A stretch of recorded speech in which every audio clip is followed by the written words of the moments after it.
ನಿಡಗುಂದಿ ಭಾಗದ ಅದು ರೈತರು ಇದ್ದಂಥವ್ರು ಬಂದು ಇಲ್ಲಿ ಏನು ನಾವು KDಯಿಂದ ಒಂದು ಇಂಡಸ್ಟ್ರಿಯಲ್ ಪಾರ್ಕ್ ಮಾಡಬೇಕು ಅಂಥೇಳಿ, ಅಂದರೆ ಕರ್ನಾಟಕ ಮಹಾರಾಷ್ಟ್ರ ಗಡಿ ಭಾಗ ಆಗುತ್ತಲ್ಲ, ಅದಕ್ಕಾಗಿ ಒಂದು ಇಂಡಸ್ಟ್ರಿ ಲೇಔಟ್ ಮಾಡಿದರೆ ಅದಕ್ಕೆ ಒಳ್ಳೆ ಇಂಡಸ್ಟ್ರೀಸ್ ಬರಲಿಕ್ಕೆ ಸಾಧ್ಯ ಆಗ್ತದೆ. ಯಾಕಂದರೆ ಈಗ ಏನಾಗಿದ್ದವು, ನಾವು ಕಣಗಾಲದಾಗ ಮಾಡಿದ್ದೀವಿ, ಮಹಾರಾಷ್ಟ್ರ ಕರ್ನಾಟಕ ಬಾರ್ಡರ್ ಇದ್ದಲ್ಲಿ ಸ್ವಲ್ಪ ಇಂಡಸ್ಟ್ರೀಸ್ಗೆ ಹೆಚ್ಚಿನ ಉತ್ತೇಜನ ಸಿಗ್ತಾವೆ ಅಂತ ಹೇಳ್ಕೊಂಡು ಅವರು ಇದನ್ನು ಈ ಪ್ರಕ್ರಿಯೆಯನ್ನು ಪ್ರಾರಂಭ ಮಾಡಿದ್ದಾರೆ. ಅಕ್ವಿಷನ್ ಮಾಡಬೇಕು ಅಂತಂದರೆ ಈಗ ರೈತರು ನಾವು ನೀರಾವರಿ ಯೂಸ್ ಮಾಡೋದ್ರಿಂದ ಅಂತರ್ಜಲ ಹೆಚ್ಚಿಗಾಗಿದೆ. ಅಂತರ್ಜಲ ಹೆಚ್ಚಿಗಾಗಿ ಇವತ್ತು ಸಹ ನಾವು ಕೃಷಿ ಮಾಡ್ಕೊಡೋಕ್ಕೆ ಅನುಕೂಲ ಆಗಿದೆ. ಅದಕ್ಕೆ ನಾವು ನಮ್ಮ ಭೂಮಿ ತಗೋಬಾರ್ದು ಅಂತೇಳೋದು ಅವ್ರಿಗೆ ಒತ್ತಾಯ ಅದ.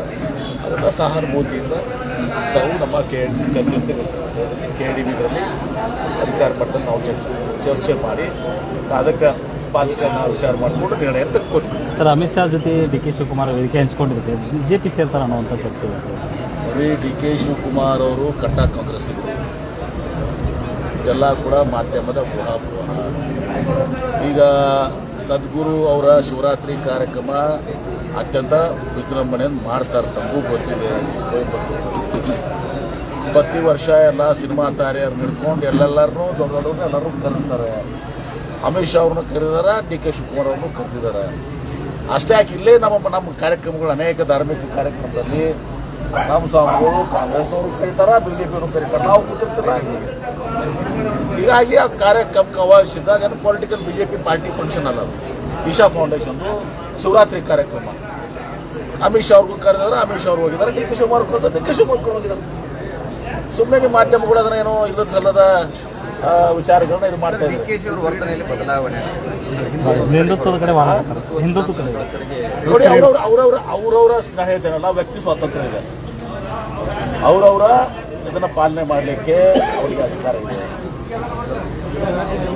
ಪ್ರಜಾಪ್ರಭುತ್ವದಲ್ಲಿ, ಸಂವಿಧಾನದಲ್ಲಿ ಜೈನರಿಗೆ ಅವ್ರದ್ದು ಮಾಡುವಂಥದ್ದಿದೆ, ಸಿಖ್ಖರಿಗೆ ಅವ್ರು ಮಾಡುವಂಥದ್ದಿದೆ, ಲಿಂಗಾಯತರಿಗೆ ನಮಗೆ ಮಾಡೋದಿದೆ, ಹಿಂದೂಗಳದ್ದು ನಮಗೆ ಮಾಡೋದಿದೆ.